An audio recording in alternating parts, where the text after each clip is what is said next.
Hello, my name is Daniel with Snow Bear Heat and Air, and I want to demonstrate how to remove a blower motor from the squirrel cage of a air conditioning unit. So first you want to loosen up this lock nut right here to loosen it up from the shaft.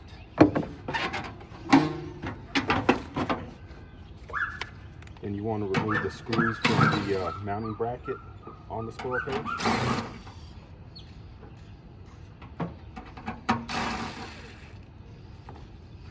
Okay, and after that, you should be able to just pull up that blower motor comes out.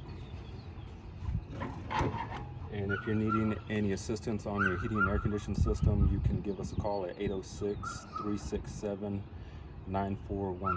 We're offering $7 diagnostic fees, or you can look us up on our website at snowbearair.com.